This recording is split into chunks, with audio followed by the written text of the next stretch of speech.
Hey guys, this is Nikhil and you are learning Golang with me. So after taking a long break, I'm back with a new Golang tutorial video. And as a part of that, I'm going to explain about how to make use of Golang MUX, which is the multiplexer for REST API or HTTP in Golang to accommodate the post request.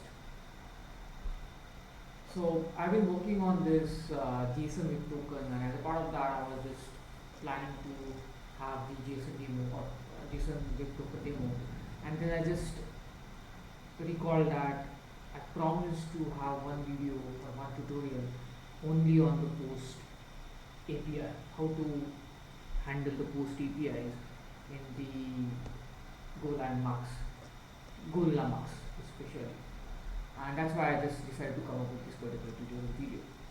So in the post request, one can make use of different data format or different ways to encode the data.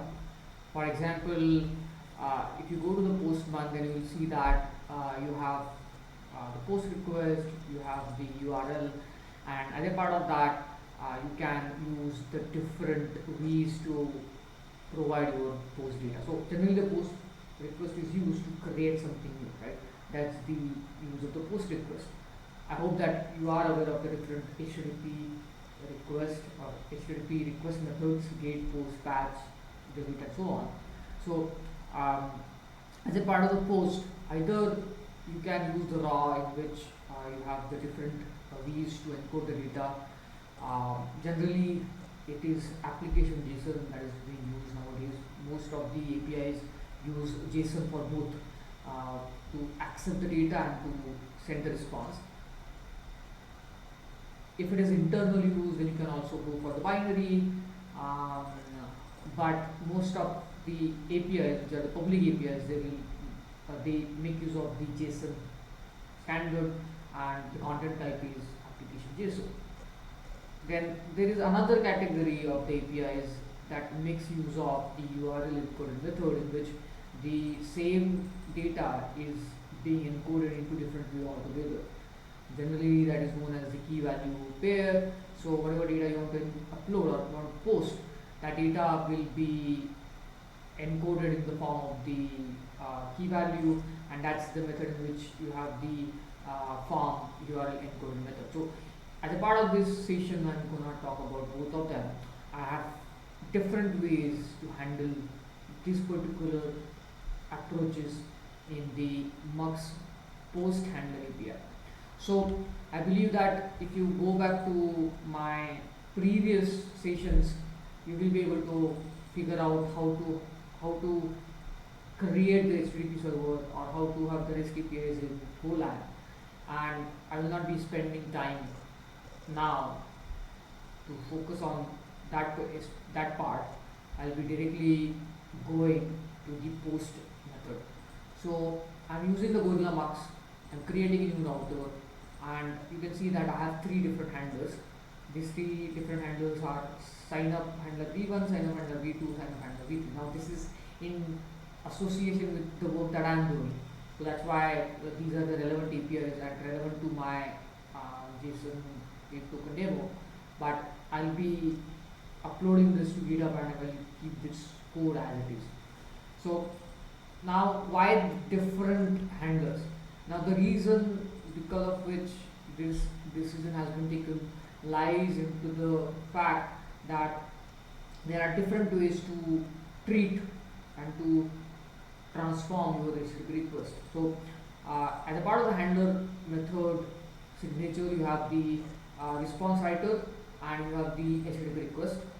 HTTP request is the object in which the data that is coming from the post request that will be stored, and then response writer is the formatter to which you will write the data, and that data will be sent as the post data response. Now, first method or the first version that I have for the handler API is the HTTP handler with the JSON decoder to create the instance of the model. So I will just go to the model. The model is something like this. So as a part of the JSON web token, I just want to have the email and user, so that user registers with my API, and then that is displayed as sign up struct with the email and username as the attributes. And then in the register handler, you have the JSON decoder, which actually gets the request, decodes it, so gets the request body, decodes it, and decodes it into the sign up, which is a struct, and the sign up instance is the actual instance of this particular struct. So I just have one declaration or one line of code in which I'm saying that create the new decoder with body as the parameter. So we have already seen this in the JSON marshalling and unmarshalling tutorials videos, in which the new decoder returns a new decoder that reads from the IO.reader, and it actually decodes the data or the actual body into the struct instance as per the attributes. So if I have two attributes which say that email and the username, then my model should also reflect the same, in which the JSON email and the JSON username actually both of them point to the respective attribute names, and automatically at the time of the decoding the library understands that these are the JSON attributes that have to be decoded into this particular struct with these attributes. So I already started the program instance, and then now I'll just send this parameter to this sign up v1 URL, and you can see that in my main program I have this handler function for the router that I have created with the MUX new router, and the handler function is nothing but the sign up handler v1, and the method over here is the post. And then you can see that I'm getting the attributes populated correctly, and this is nothing but my struct instance, which is a sign up instance over here. So this is the straightforward method, and this is the one that is recommended for the post APIs which are using the JSON or application JSON as the content type. Now there is another variant of it, of handling this particular content type, in which we get the body and then we explicitly unmarshal it into the struct instance. So over here I am directly saying that create the decoder, decode it. Finally I am doing the unmarshalling only from the JSON string. I am unmarshalling into the struct instance, but this is happening behind the scenes because this line of code is taking care of everything. However, if I want to have different way of handling the same, then what I will do is I will get the body from the request object, I will do the IOUT read all, I will get the body, then I have to create or I have to declare the sign up instance, which is of type model sign up. This is my struct, and then I have to explicitly use the JSON unmarshal by sending the byte array, which is coming from the read all, and unmarshalling it into the sign up instance, which is my struct instance type. Finally I am doing the same thing, but this line of code, this is the additional part I have to maintain, and I have to carry this out till the end of this code life cycle. So this is the v2, so I will just change from v1 to v2, and I should have the similar result. There should not be any change in my result. So you can see that email is xyz@gmail.com, and xyz is my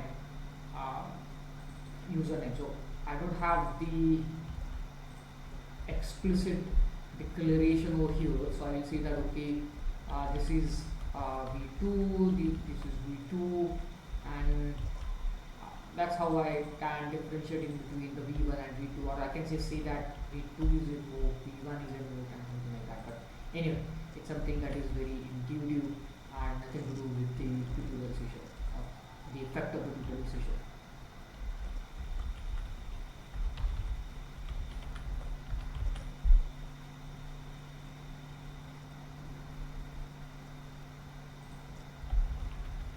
So this is V1, this is V2,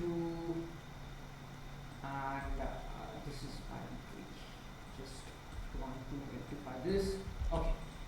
So I guess this is very intuitive, not much complicated. And coming to the V3, which is different way of handling your post API, and that is pertaining to the XML www form URL encoded. So this is the method in which I have to create a key and a value, and over here I need to extract this form attributes from the incoming request, which is the HTTP request. So over here I will say, okay, this is XYZ, or let's say, just to maintain the clarity, I will say abc at test.com, abc, and then I will just restart the program because I've changed some part of the program.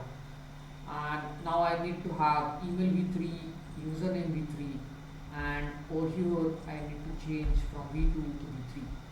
So now you can see that email v3 is abc test.com, username v3 is abc, and over here what I'm doing is I'm extracting the form elements explicitly by making use of form value. So the form value returns the post value of for the name component of the query.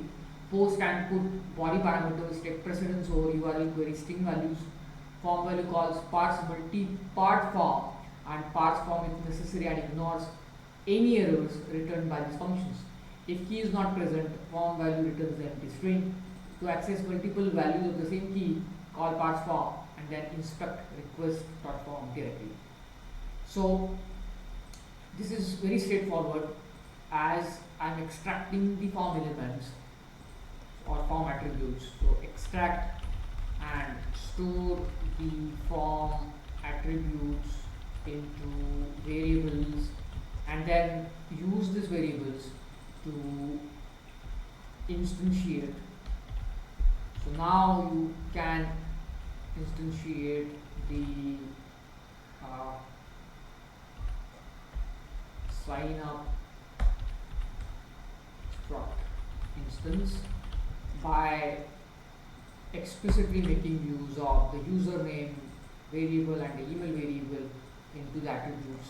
So here we are not using the JSON unparcel because we have directly extracted the values from the form, and then finally I am displaying the email and the username. So this is another way of handling or treating the post API to the Golang pass. Now, as a thumb rule, I would say for the content type as JSON, application JSON, stick to this particular way of handling the data, handling your post body, because this is a very straightforward, very clear and maintainable code, one line of code, and then directly you have the JSON getting stored into the struct instance. And other thumb of rule is pertaining to whether to make use of the URL encoded method or the content type application JSON or text. So as the state of art is governed by the JSON APIs, I would say whenever possible stick to the JSON APIs in both channels, the API input and API output, and this is really required if you have the complex structure of JSON body, if you have some kind of hierarchy, or if your API is actually one of the API that is being used heavily and that API accepts many parameters, then stick to the JSON. Or other ways, the URL encoded. It is also used. It is used in Twitter. It is used by the Google, many of the APIs. Over here, hierarchy is something that you have to maintain on your own. It's very difficult to maintain hierarchy. It's very difficult to maintain the complex structure of the body. So unless and until there is any compulsion on you, stick to the JSON or application JSON content type. And if you want to make use of URL encoded, then you have to have some strong reasons to make use of the same. Otherwise, world is going to the application JSON as the content type, and many of the sources or many of the systems nowadays make use of the application JSON as the content type. That's it for now. If you like my videos, then please comment. If you have any queries, then also let me know. I generally go through my comments and answer them and answer the questions if there are any on priority basis. So that's it for now. Signing off.